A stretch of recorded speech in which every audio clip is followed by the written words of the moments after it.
Everything seemed to be going perfectly for Kate, as she got her dream job working in the movie business and lived in a great apartment with her wonderful husband and 4 beautiful children. That was until one day when she got the horrible news that her mother had called. It turned out that she called wanting Kate's family to come over to have a get-together for this year's family reunion. Kate didn't want to go, knowing how much of a nightmare her parents could be, but after talking to her husband Bobby, she agreed to go as long as things went well.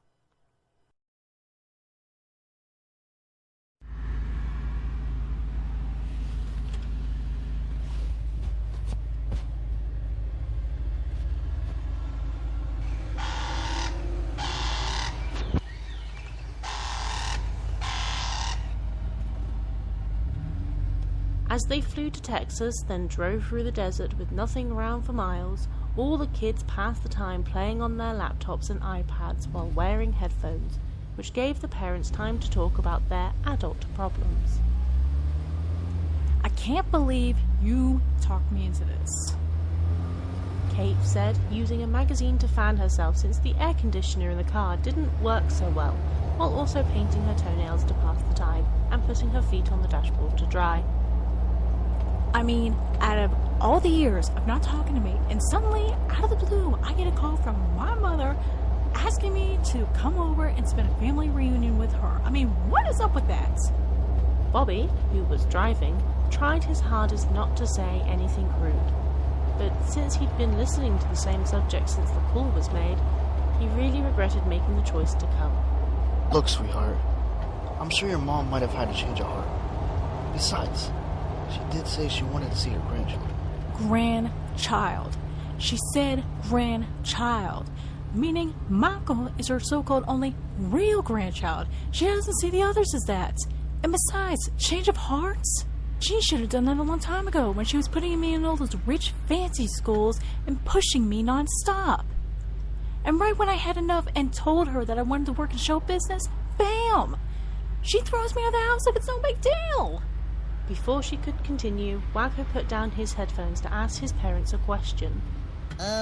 Mom? What is it, sugar pie? How much longer till we get to Grandma's? Not for a while, Shug. Why? Well, the thing is, I have to go potty. What? Wacko, I thought I told you to go use the bathroom at the gas station.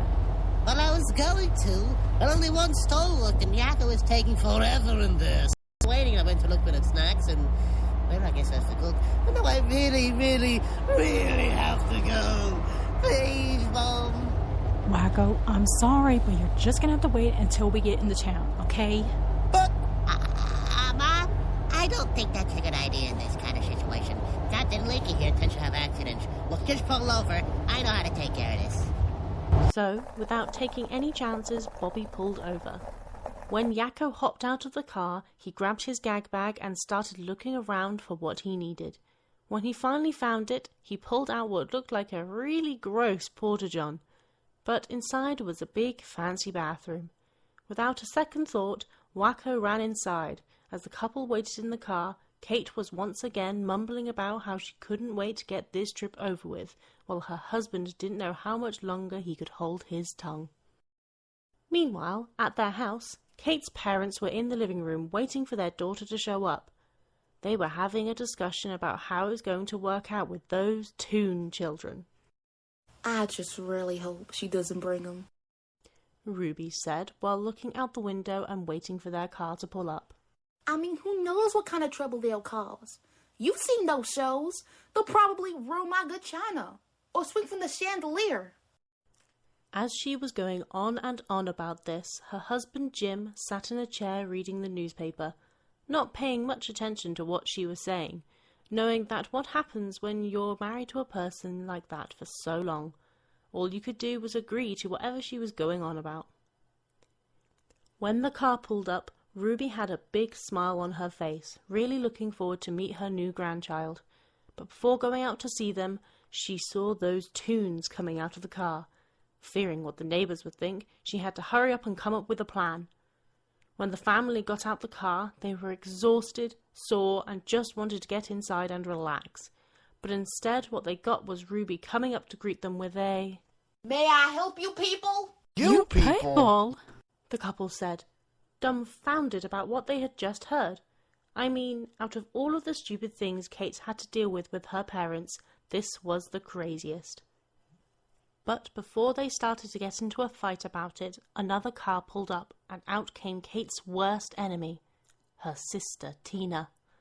She was her parents' golden child who became everything they wanted, which included finding a good husband and having lovely biological grandchildren. When Tina saw her baby sister, she couldn't believe she actually came, knowing no one had seen or heard from her since she moved to LA. Oh my God! Kate? Is that you? I haven't seen you in years. How are you? You look... But before she could finish, she stopped when she saw Yakko, Wacko and Dot walk around the car to get their bags from the trunk. Oh God, it's true. You adopted those little freaks. When the kids overheard that, their hearts broke. They just got here and they already got no respect. When their mother saw the looks on their faces, she had to stand up for them without once again getting into a fight. Tina, these are your nephews and niece. Oh, sis. Blood is thicker than water. Tina said, giving Kate a boop on the nose. Then she walked away, leaving Kate standing there in disbelief. When it was dinner time, Yakko, Wacko and Dot tried to do what they could to be on their best behaviour, acting as if they were visiting the Queen of England, like putting napkins on their laps, no elbows on the table, and not making any noises with their soup. But sadly, it seemed that the only people that they got to impress were their parents. Everyone else was mostly just paying attention to their baby brother Michael, who was doing things that most babies did, like making his food and talking in his own language. Everyone found it so cute that they took out their phones to get it on tape. The trio just sat there, not believing this. There had to be a way to fit in with this family. They just needed a plan. When it was time for bed, Kate and Tina's children were told that they were going to have to share a room together. Just as Yakko and his siblings were getting into the bed with their cousins, they noticed them acting a bit weird, like they moved far away from them, like they didn't want to get a disease that the trio might have had. And not only that, but Ruby, who was putting Michael in the playpen trying to get him to sleep, stopped the trio from getting any further in the bed. Hey, Gacky, Slacky, whatever y'all names are, I got another place y'all can sleep, she said, and walked out of the room, leaving the three confused. I mean, they were just told that they would have to share a bedroom, but they still didn't want to cause any trouble, so they followed their grandma. She led them into a dark, cold basement. The bed that they had to sleep on was an old, gross dog bed. Yakko, Wacko and Dot were not sure if this was some kind of joke, but sadly it wasn't, because Ruby told them that they were animals, and animals sleep in these kinds of beds. It was past midnight, and Yakko was trying to do what he could to help his brother and sister. He found a rug to use as a blanket, and told them a story to help them sleep. It was horrible. It felt like they were back in their old lives with no parents and no one to love them. All they wanted was a big family like they saw in the movies, but they guessed that not everything in the movies was real. It was 3 a.m. and the trio were all asleep in their cramped, itchy dog bed. Wacko, who was having a dream about being in an eating contest, accidentally bit his sister's tail. She screamed so loud that she not only woke up the whole family, but one of the neighbours called the cops thinking someone was getting murdered. After everything got settled, Kate turned to her children, wanting to know what happened. All right, what happened? Why are y'all dirty and covered in fleas? The trio just stood there, not sure what to say. If they told the truth, who knows what would happen? Ruby would probably just lie, making their parents think they're monsters or worse. They didn't want to go home just yet because they wanted to find a way to fix this family and be part of it. so they just said that they were homesick and somehow it led them to sleepwalk outside. When she heard that, Kate felt bad for thinking she was going to have to punish them for all that just happened. Oh, babies, why didn't you tell us? I know it's scary to be away from home, but there's no shame in that. We know, but we just didn't want to ruin the trip. Well, y'all don't need to worry about that. How about this? You guys can sleep with us tonight. Will that make you feel better? Yes! The kids answered, so relieved that they would get to sleep in a real bed again.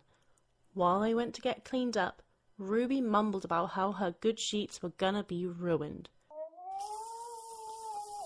The next morning, Yakko, Wacko and Dot were standing in line for the bathroom and waiting for their aunt to finish her shower. I still can't believe what happened last night. I know. I mean, it's one thing to hate us, but to treat us like the kids and flowers in the attic? That's another. Yep. And what was with that whole sleepwalking thing? Why can't we just tell Mom and Dad the truth and go home? Because we can't give up now. We have to come up with a plan to show these people that we belong here. We just need to find a way to break them. Yakko explained, but it was hard to think of a plan with all the singing that Tina was doing. And what is taking Aunt Tina so long? Doesn't she know that there are other people in this house who have to brush their teeth? And do their hair. Potty. Meanwhile, Kate was in the guest bedroom making a quick call to her therapist, Dr. Scratch and Sniff, because if she didn't vent to someone soon, she was gonna lose it. Hello, Kate. How is your trip going? Oh boy, where do I begin? As she went on and on, her therapist was unsure if he was going to have enough paper for this. Back to the kids. They were still waiting on Aunt Tina to finish up in the bathroom, even though Yakko and Dot were not in as much of a hurry as Yakko was. Ooh, I can't wait any longer. I have to tinkle now. He said as he ran off, leaving his siblings confused about what just happened. Wacko ran all over the house, opening every door he could find. I mean, with a house this big, there had to be another bathroom somewhere, but so far he found nothing, leaving him unsure of what to do. Oh man, if I don't learn another bathroom soon, I'm gonna die. Oh no. When Kate was just about to finish her call, she heard her mother calling her name in a panic, giving her no choice but to hang up and see what happened. When she got downstairs to the game room, she saw her mother down on her knees cleaning up a stain on the rug. It left her unsure of what was happening. Doggone it, Kate! All I wanted was a nice family visit, but instead, those mongrels ruined my expensive carpet I just got. Mom, what are you talking about? What I'm talking about is those animals you call children peed all over my floor. Okay, Mom, this is getting really ridiculous. You can't keep blaming my kids for every little thing that's happened. What about Tina's kids? They're no angels themselves. All right, fine. We'll see who to blame. Ruby said as she got up and left the room. When all the kids were gathered together, they were not sure what was going on until their grandmother explained the problem, which left Tina's kids grossed out, saying that they were in their room the whole time. Yakko and Dot agreed that it wasn't them either, but when it was Wacko's turn, he was unsure of what to say, worried about getting in trouble and embarrassed about it. But with everyone waiting for an answer, it was eating him up inside about telling the truth, leaving him to have no choice but to confess. All right, it was me. I did it. I had the accident on the rug. After he admitted it, his mother couldn't believe it. But it wasn't my fault. Aunt Tina was taking forever in the bathroom. Just as he said that, Tina was finally done with her shower. When she got to the living room, everyone looked at her, not too pleased. That night at dinner, nobody was saying much of anything. The only people who were having a conversation were Kate and her sister.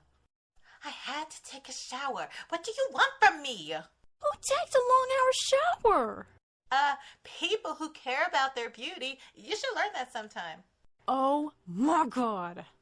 As this continued, their father Jim rolled his eyes, feeling that this was stupid and he had to step in.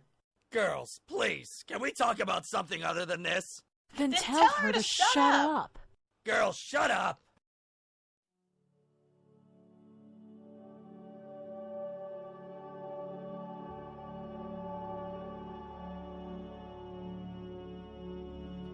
After dinner, the kids were in the living room watching a cheesy cartoon for Dot.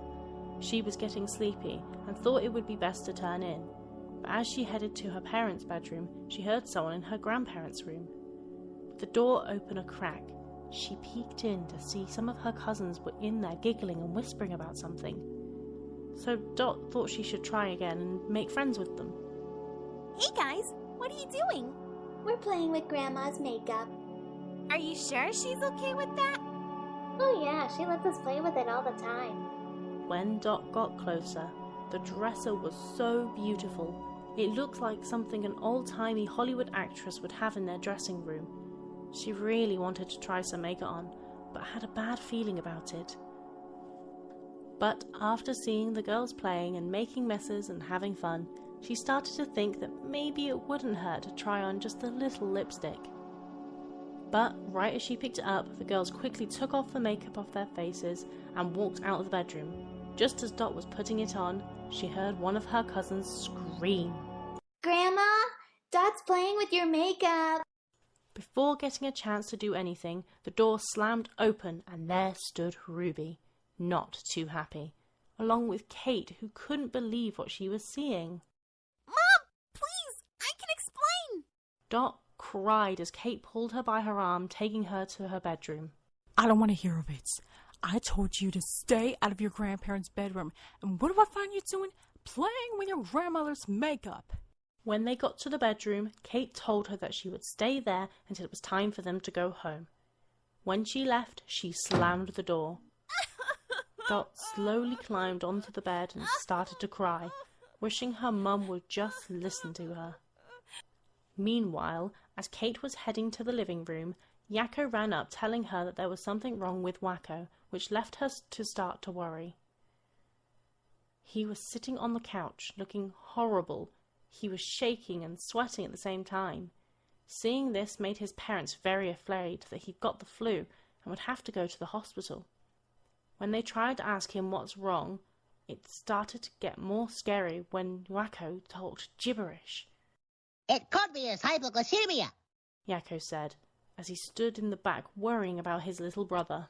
Hypoglycemia? Yakko, why didn't you tell us? What? I thought Scratchy told you. No, he didn't. Now please, tell us what we need to do. Okay. Well, first we need to test his blood levels, or in this case his ink levels. I'll get it, he said, as he ran off to find what he needed. When Yakko came back, he did the test for them and, just like he said, it was low. So he told them that the way to bring it up was with something with sugar in it, like soda. So Kate ran to the kitchen to get one out of the fridge, but when she tried to open it, it was stuck, and she came to find out that it had a lock on it. As Ruby was in her bedroom cleaning up the mess the kids did with her makeup, she jumped as her daughter ran in, wanting to know why there was a lock on the refrigerator and that she really needed it open. What on earth do you need? We just had dinner. It's not for me, it's for Wacko. He has low blood sugar and he needs a soda. Oh my God. Do you really believe that? In my day, no one had any of these problems. And soda, what's it gonna do? Just make him fat and rot his teeth. Mom, please. Trust me, Kate. I know what I'm talking about. He's not sick. He's just messing with you so he can get what he wants.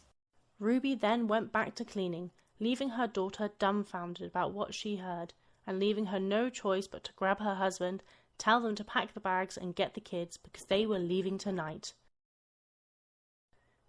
As they got everything together, Tina and Ruby went on and on about how this wasn't fair. They didn't have to go, but when they started to get angry when Kate wouldn't listen, leaving them to go back in the house. But Jim stayed outside, feeling like he had to make things right before he lost one of his children again. Kate, can I just say something real quick? Dad, now, we're in a hurry. But it'll be just a minute. Dad, please, Kate said as she was getting in the car. Before shutting the door, Jim just let it spill out. I'm sorry, okay? sorry we were hard on you. We just thought if we pushed you, you would do better things. But I could see that all it did was drive you away from us. Kate sat there, not believing what she was hearing. I know your mother can be difficult at times, and I feel bad that I didn't stand up for you. But please, if you can't give her a second chance, at least give me one. I don't want to die feeling like I failed as a father. For many years, she just wanted to hear those words, "I'm sorry." She cried tears of joy, so happy that she finally had a parent that understood. She got out of the car and ran to give him a hug, which made Jim start crying as well. Just promise me that I'll see you and your family again. I will, Daddy. I will. As they hugged, Jim told her that there was a gas station that sold sodas not far away. He also asked her to update him when they got home, which she said she would do. After getting back in the car and driving off, Kate sat there feeling so pleased that her father saw the error of his ways, unlike her mother, and made her feel that things were finally looking up for her. Well, until Wacko threw up all over in the car. Ah, come on, not a night, no.